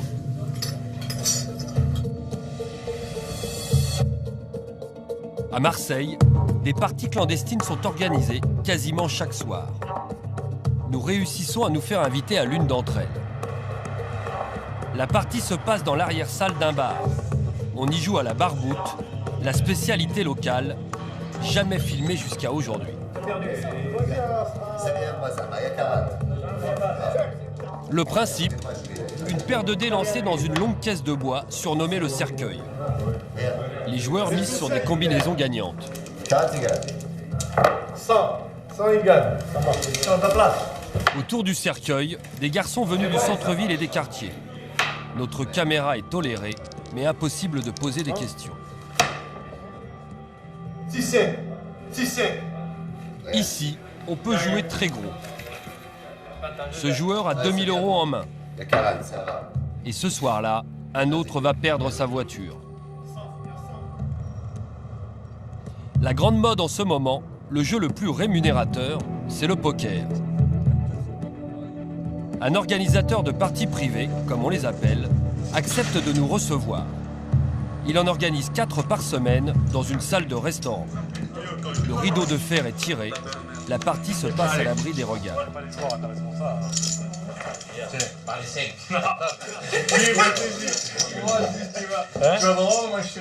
Voilà, c'est un beau tour de magie, ça. Comme dans un casino, il y a un caissier, des croupiers, et les parties se font avec des jetons. La différence, c'est qu'ici, les voyous peuvent jouer leur argent sale en toute tranquillité. La gagne, elle est là. La gagne, elle est là. Tout le monde ses mains, elle est vilaine main. Elle est là, la gagne. C'est très bien que dans les casinos, c'est difficile de pouvoir flamber, à part d'être chirurgien qui gagne beaucoup d'argent, c'est beaucoup surveillé. Il faut justifier en fait l'argent. Voilà, il faut justifier l'argent. Après, nous, on ne demande pas de CD quand ils viennent ici. Donc voilà, ce qu'ils font, ça ne nous intéresse pas. Nous, ce qui compte, c'est de jouer et qu'il y ait l'argent, tout simplement. Allez, messieurs, c'est à fond. La cara. Chaque partie compte une dizaine de joueurs. Ils viennent de toute la région. Ils sont prévenus par SMS. Le jeu débute à 22 h et peut durer très longtemps. Alors que les casinos ferment à 2 h du matin, là, tu peux jouer jusqu'à pas d'heure, quoi. Tu peux jouer 24 heures. Les parties, c'est minimum des parties de 3 heures. Ça peut durer une nuit, une journée entière. Ici, pour être accepté, il faut miser beaucoup. Comment ça marche? Dans une partie comme la nôtre, il faut avoir au moins 2 000 à 3 000 € pour pouvoir jouer. Et ça peut monter jusqu'à combien, les gens? Ça peut monter beaucoup d'argent. Il peut y avoir de grosses pertes. Ou de gros gains. Ou de gros gains, bien sûr. S'il y a des pertes, il y a des gains. Envoyé. Une partie de poker clandestine, comme celle-ci, brasse jusqu'à 100 000 €. L'organisateur touche plusieurs milliers d'euros par soir.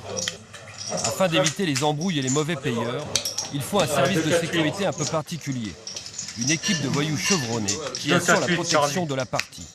Une grande tradition à Marseille où les voyous ils avaient des parties qui couvraient. Ça marche toujours comme ça ou pas? Oui, c'est toujours comme ça. Une partie, il y a toujours des couvertures. C'est normal, c'est le système qui... Vous avez peur des mecs qui braquent les parties? Il y a beaucoup d'histoires comme ça. Il y en avait une il n'y a pas longtemps sur Aix. Ça peut arriver, ça arrive souvent. Hein. Ils braquent des pharmacies, ils peuvent braquer des parties de poker. Hein. Je suis là, après voilà, on est là, on travaille, on ne pourra pas marcher dessus.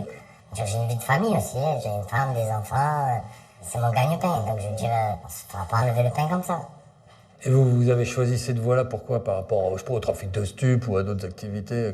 Parce que je veux être le plus possible dans la légalité. Même que c'est pas légal, mais pour moi, c'est au niveau de mon esprit, je fais rien de mal. Je fais des parties de cartes. Des parties de cartes qui pourraient lui coûter 3 ans d'emprisonnement et 45 000 € d'amende.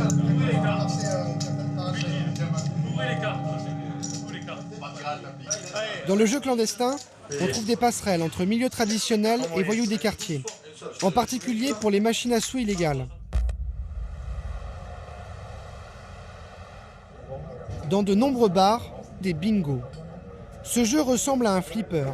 En réalité, c'est une machine à sous déguisée. Contre quelques euros, vous lancez plusieurs boules qui tombent au hasard sur des numéros. Et si vous faites une combinaison gagnante, le patron du café vous donne en douce le pactole, jusqu'à 2 000 €.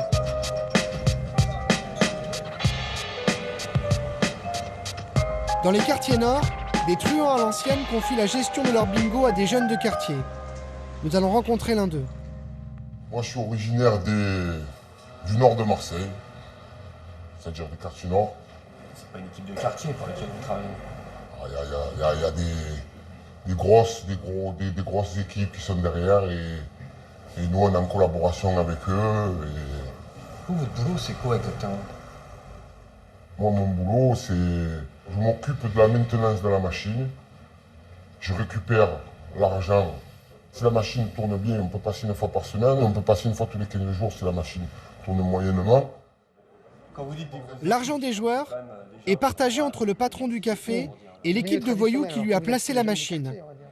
Et comme il y a des centaines de bingos dans la ville, c'est très rentable. Et les gains d'un appareil comme ça, c'est quoi à peu près mensuellement? Ça peut partir de minimum d'un bar classique, on va dire 1 000 € chacun entre le propriétaire de la machine et le patron du bar. Ça peut monter beaucoup plus haut dans certains bars de quartier nord, beaucoup dans les quartiers nord. Ça peut monter jusqu'à 10 000 € par mois. Ça peut monter. À 10 000, on a divisé en deux. Hein, divisé en deux, oui. L'exemple des bingos montre que les voyous de l'ancienne et de la nouvelle génération peuvent travailler ensemble. Le plus souvent, ils font connaissance quand ils se retrouvent derrière les barreaux.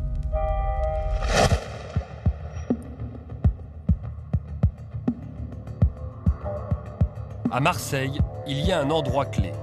Un lieu où tous les truands vivent côte à côte, se jaugent et parfois montent des coups ensemble. C'est la prison des Baumettes. 1800 détenus pour 1400 places.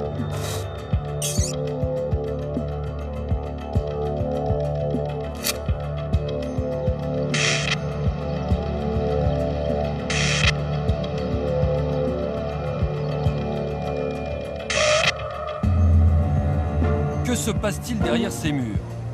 Pour le montrer, un détenu a accepté de filmer son quotidien dans la prison. Souriez, vous êtes filmé. Voilà toi. Il nous sert de guide. Ouais. Et sinon la vue elle est pas mal, hein. Là, tu vois, tellement d'eau. Il commence par une visite de sa cour de promenade, celle du bâtiment D, le plus récent de la prison.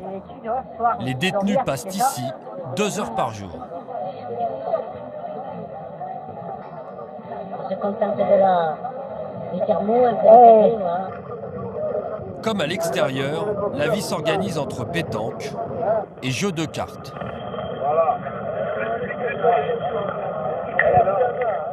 Voilà. C'est bien ou quoi? À l'intérieur, beaucoup de détenus passent leur temps à la salle de sport. Allez. Un cri de guerre.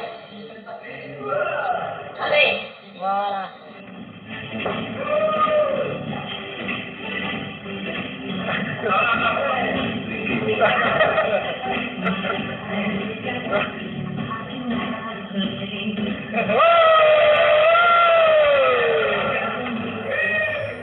Mais derrière cette bonne humeur apparente, la réalité de la vie est beaucoup plus rude.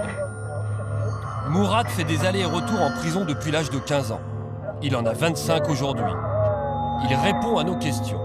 Les Baumettes, il connaît bien. Voilà, toutes les communautés, on va dire, il n'y a pas trop de racisme ici.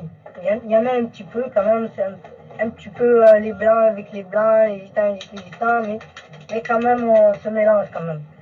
Il faut choisir son camp, ses amis, pour se protéger. On ne parle pas avec les balances, on ne parle pas avec les violeurs d'enfants, tout ça.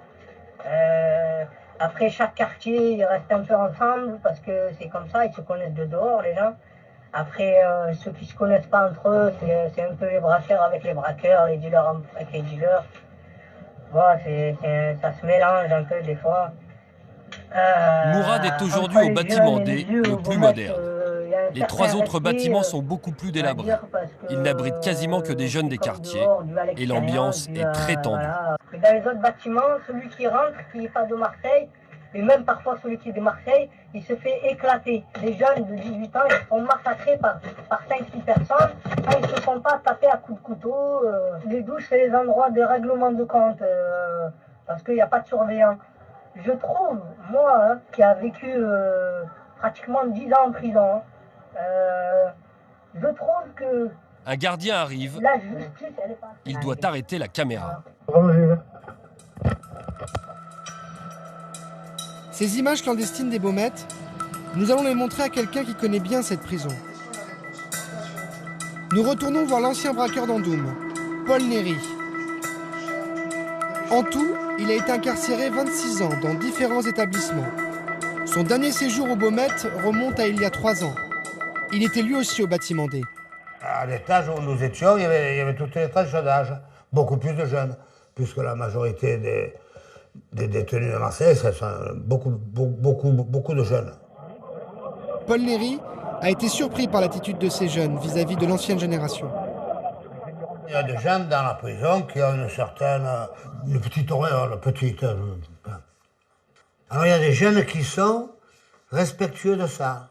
Mais il y en a qui m'ont dit, le matin, ils voyaient des gens que je connais depuis très longtemps. On se fait la bise. Et il y a des jeunes qui m'ont dit, le matin, pour dire bonjour, est-ce que je peux te faire la bise? Bien entendu que je peux s'embrasser. Alors il y en a un des jeunes qui était peut-être, c'est bon que je suppose, il devait avoir peut-être 2 gallons dorés dans le quartier, peut-être. Et un jour, il m'a dit, quelle est ta taille, Paul? Je lui ai dit, qu'est-ce que tu me racontes là? Mais je voulais savoir ta taille. Je vais te faire rentrer des jolis Nike, des jolis, comme eux, dans les quartiers, des survêtements, Ah, je l'ai gêné, les survêtements. Puis il n'y a pas de raison que tu me fasses rentrer des survêtements, voilà. Non, j'y tiens, Paul, je vais te faire... Ben, c'était le côté affectif, le côté gentillesse.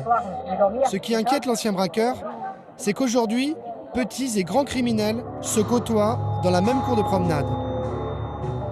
Paradoxalement, la rénovation de la prison a créé une usine à délinquants. Maintenant, il y a une cour par bâtiment, oui. Et à l'époque, c'était des petites cours carrées. Il y avait 23 types dans une cour. 22, 23. On appelait ça les camemberts. Alors ils ont cassé toutes ces cloisons pour faire des grandes cours. Puis après les cours un peu aménagées, tout ça. Mais c'est un lieu néfaste, négatif. Parce que la cour de la prison, c'est l'université du crime.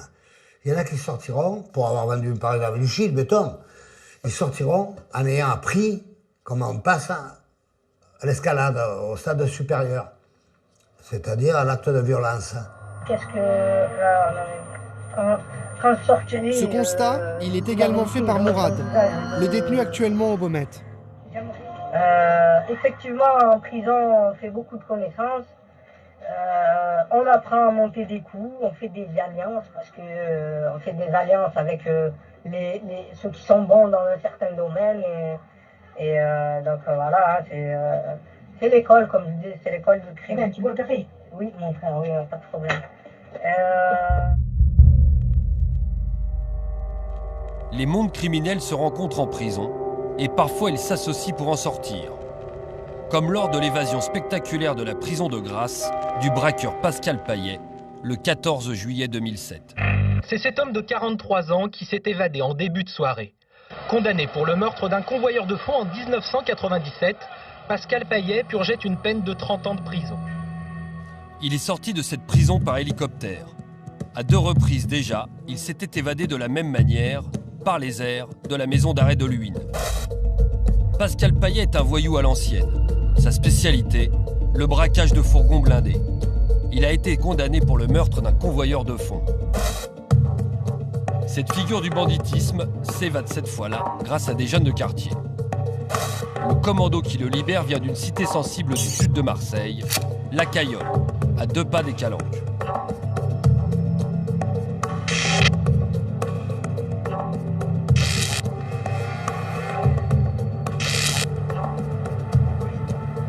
Sur place, nous avons retrouvé un membre du commando, Taleb. À l'époque, il est recruté par un truand qu'il a connu en prison. Ouais, on se voit rencontrer avec un ami. Il me dit qu'il a besoin de moi pour rendre service. Et il me dit qu'est-ce que c'est le service. Le service, il allait chercher quelqu'un. Cette personne, c'était Pascal. Et j'ai accepté. C'était pas rémunéré, c'était juste par amitié. Ouais, sans forcément le connaître. Sans forcément le connaître. L'opération est ambitieuse. Première étape, il faut s'emparer d'un hélicoptère avec son pilote. Le commando va braquer une compagnie de l'aéroport de Cannes-Mandelieu. Alors comment ça se passe concrètement Là, on m'a appelé la veille, le 13, pour me dire que c'était pour le 14 juillet. Le 14 juillet, on est parti le matin. 6h30, on est rentré dans les bureaux de l'hélicoptère. Taleb et ses complices sont armés de fusils d'assaut. Sous la menace, un pilote les embarque dans son appareil. Direction, la prison de Grasse. L'hélicoptère se pose sur le toit de la prison. Un, il reste avec le pilote. Un, il reste sur le toit. 2, ils descendent, ouvrent la porte du quartier d'isolement, vont jusqu'à la cellule, ouvrent la porte de la cellule. On a sorti Pascal alors que lui, il ne savait rien du tout. Puisqu'il est sorti de là-bas dedans, il était en caleçon quand il est sorti. Et bon, on l'a arraché. Hein. Entre le décollage de l'aérodrome et se poser sur le toit et rentrer dans la prison et sortir, ça nous a quoi, 20 minutes. Ensuite, je suis rentré chez moi tout tranquillement et j'ai regardé le feu d'artifice à la terrasse de ma maison. Voilà. Du travail de pro. Pascal Payet s'évanouit dans la nature. À l'époque, Pierre Folacci est numéro 2 de la BRB à Marseille. Il conduit l'enquête. Il apprend par un tuyau que ce sont des garçons de quartier qui auraient fait le coup. Plus précisément de la Cayolle. Au départ, personne n'y croit. Mais les enquêteurs surveillent tout de même le quartier, depuis cette colline qui le surplombe. On s'est mis sur le nom qu'on nous avait donné au départ, hein, sur le garçon qui est originaire d'ici, qui était le plus âgé du commando. Et puis de fil en aiguille, à partir de surveillance physique d'ici, puis technique ailleurs, et puis ça a continué sur plusieurs semaines, on a pu greffer à cet individu tous les autres membres du commando. On était un peu étonnés que ça vienne d'une cité. On avait été plus habitués dans les évasions précédentes de Pascal Payet à voir des gens du milieu traditionnel, du milieu marseillais traditionnel. En suivant cette piste, la police arrête Pascal Payet en Espagne quelques semaines plus tard. Fin de la cavale et début des ennuis pour Taleb. La police, elle est venue, elle nous a surveillés. Ils sont mis en haut sur la colline là-haut et ils ont commencé à nous photographier. Ce qu'on ne savait pas, c'est qu'il y avait un indique dans cette histoire qui travaillait avec la police au départ. Et 3 mois après, on s'est fait arrêter. Taleb fera 5 ans de prison pour complicité d'évasion. Aujourd'hui, il reste fier d'avoir participé à une opération aussi réussie. C'est à partir de cette affaire que les policiers marseillais ont compris que la criminalité avait changé de visage. Et que dorénavant, les caïds des cités jouaient dans la cour des grands.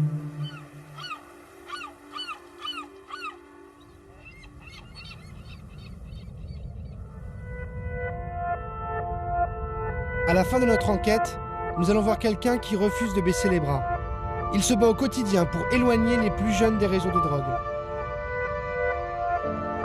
Direction Consolat, une cité du 15e arrondissement de Marseille.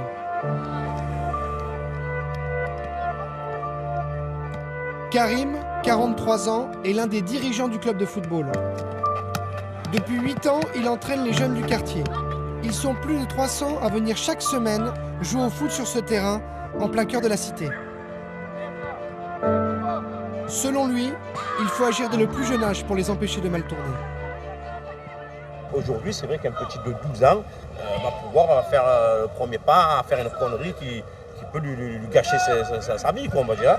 Donc, cette jeunesse-là, cette catégorie d'âge-là, c'est 10 ans, 11 ans, 12 ans, 13 ans, je le répète, c'est très important. C'est à ce moment-là, à cet âge-là, que nous, on doit faire le maximum de travail.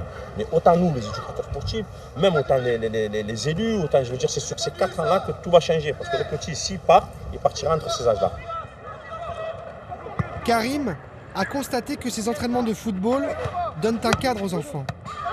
Ces petits, nous, on est en contact toute la semaine avec eux, d'accord? Avec 2 entraînements en semaine, plus leur école, ceux-là, ils n'ont pas trop le temps de sortir après l'entraînement pour essayer de fréquenter à droite, à gauche. Bon, ça évite de faire certaines bêtises, c'est sûr. Aujourd'hui, c'est vrai qu'on a toujours la compétition, mais on a beaucoup maintenant ce fameux discours qui leur fait comprendre de faire attention. Dimanche, on joue. Quand on les lâche le vendredi soir, on leur explique attention, ce que tu vas faire vendredi soir, samedi, parce que nous, dimanche matin, il faut que tu sois là tout à l'heure. Donc, on essaye de leur enlever le temps qui pourrait servir de fameuses dérives. Voilà. Vous avez quel âge? 12. 9 ans. Alors, comment c'est la vie dans les quartiers nord aujourd'hui? On voit des images terribles, mais c'est comment les quartiers nord aujourd'hui? C'est bien. C'est très bien. Ouais. C'est tranquille ici à Consola, non? Oui. C'est bien et on s'amuse beaucoup dans ce stade. Ouais. C'est le stade principal de Consola. D'accord. Qu'est-ce que vous voulez faire dans la vie? Moi, je veux faire footballeur. Vous voulez tous faire footballeur? Ben oui. Moi, je veux faire police. Tu veux faire quoi?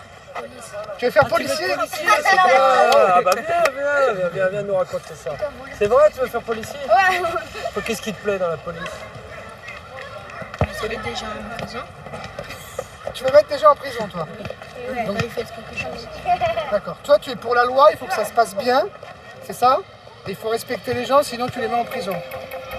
Allez, descends. Vas-y, moi. Ah là, tu t'es humilié nationalement. Il est très mauvais. Vas-y, c'est pour moi, c'est pour moi.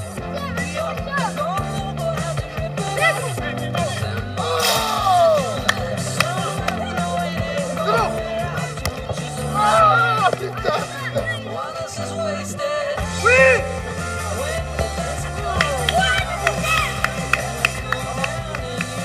Seb, tu dis au revoir aux messieurs, on y va. C'est comme les gosses, on est obligé.